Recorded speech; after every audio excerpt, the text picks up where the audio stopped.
It was about 7 years ago, during the financial meltdown, I lost my job.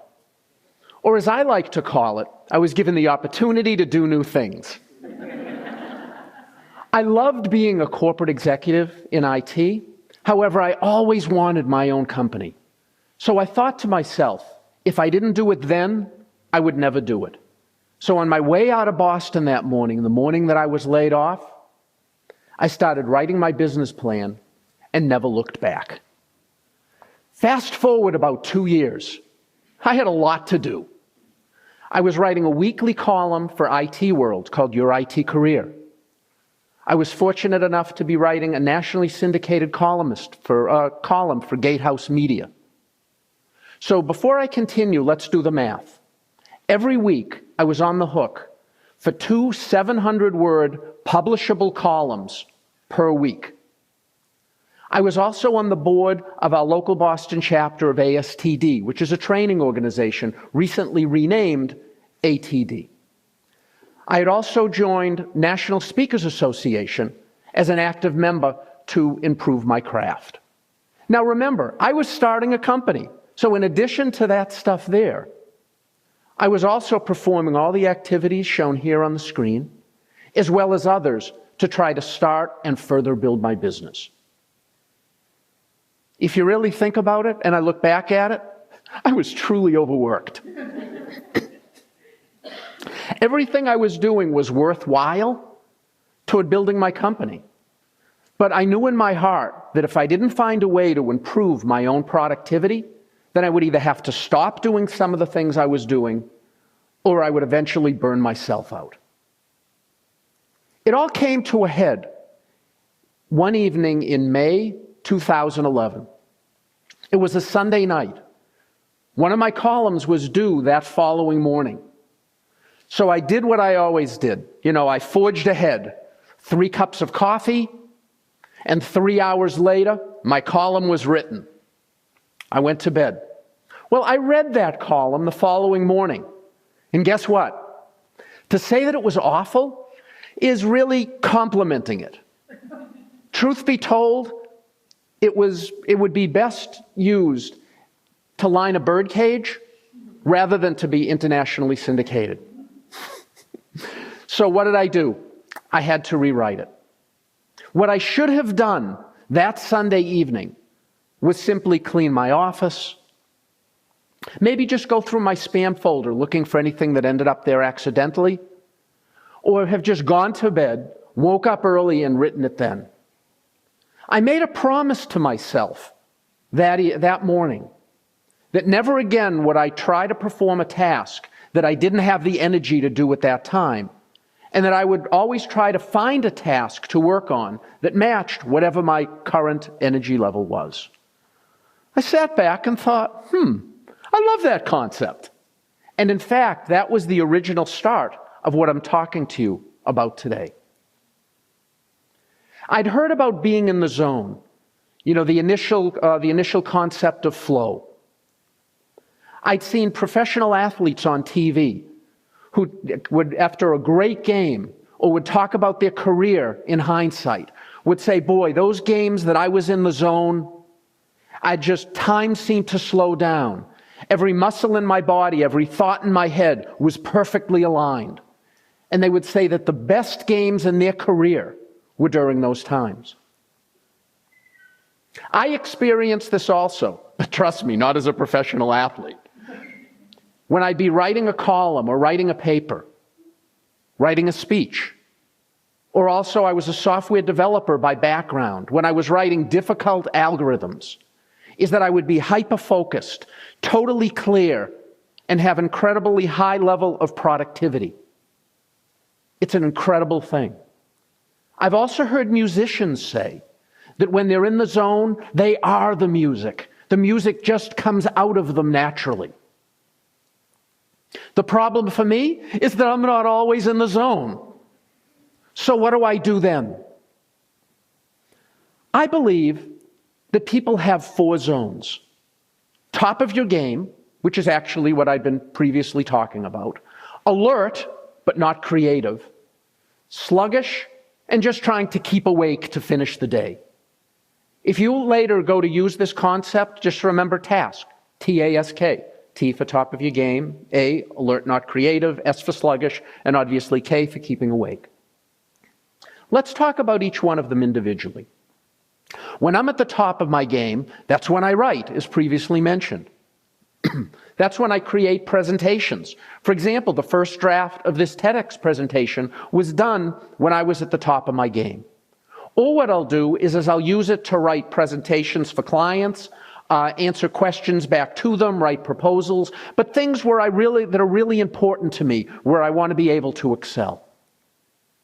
When I'm alert and not creative, I'll write emails, status reports, I'll invoice clients, or maybe, just maybe what I'll try is a top of my game activity with the hopes that it will raise me up a level if I can continue to increase my focus.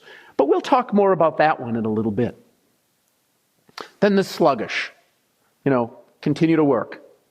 I'd write expense reports, check my spam folder, find graphics for presentations that are coming up, things of that ilk. And then there are times when I'm just trying to keep awake and perform simple activities. The one thing I've learned about this is do nothing on my computer. Why? Because in that state, it's really easy to hit this key instead of that one, delete instead of enter, and lose an hour's, a day's, a week's worth of work accidentally. What I really should do then is simply just clean my office, rewrite my to-do list for the following day, or maybe just call it a day and be done. But the important thing here isn't what this means for me, is what does it mean for you?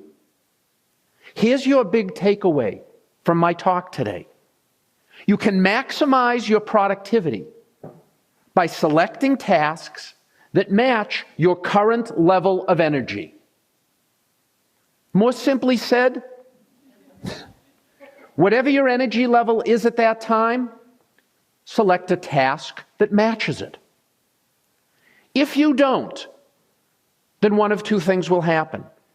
If you're at a low energy time and you take on a high energy task, similar to what I did on that Sunday evening, is it'll take you twice as long and it'll be of half the quality.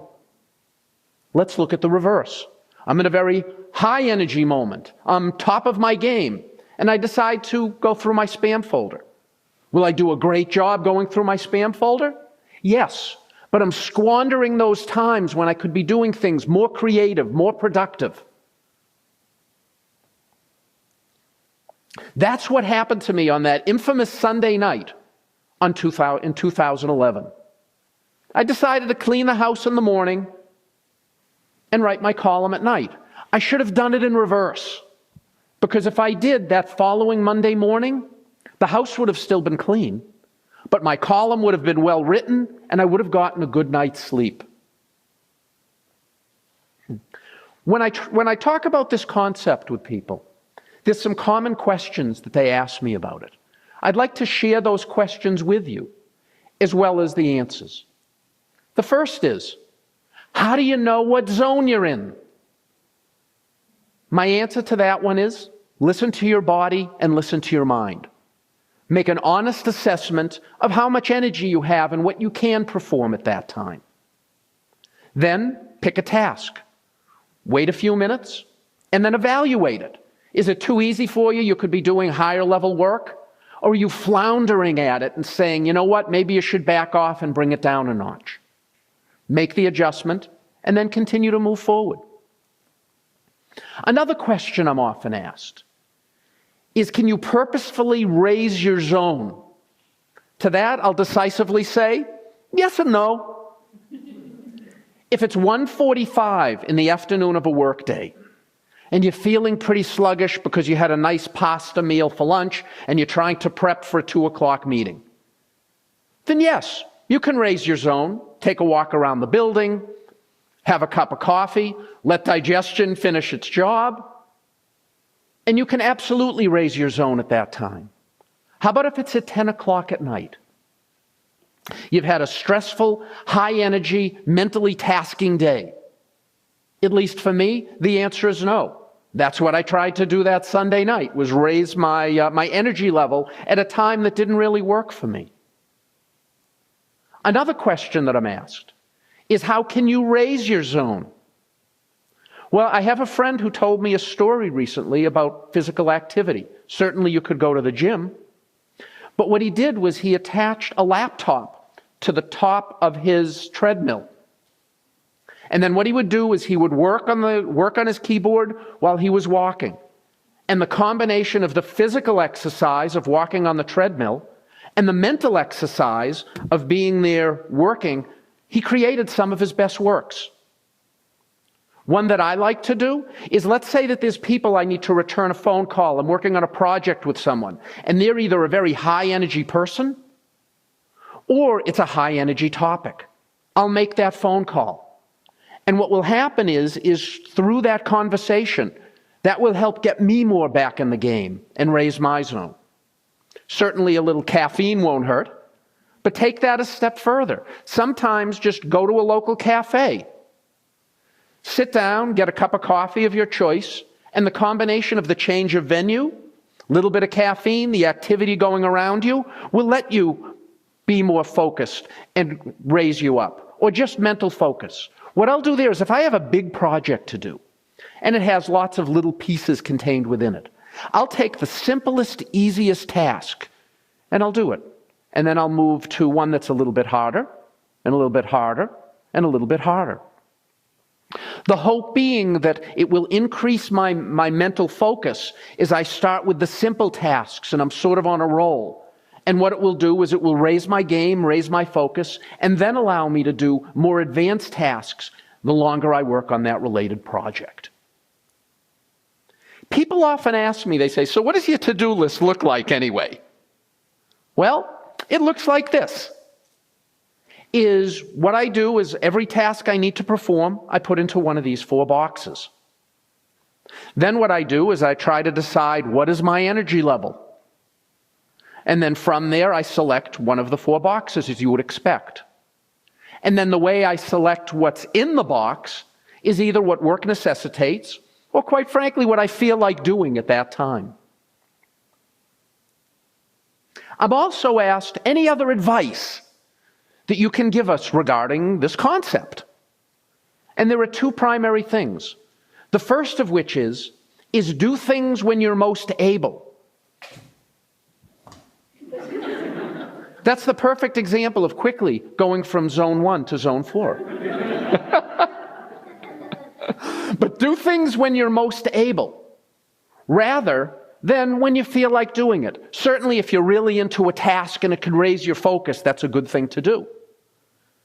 But I didn't follow that rule that Sunday. I didn't really feel like writing my column first thing in the morning, so I said, I'll do it later.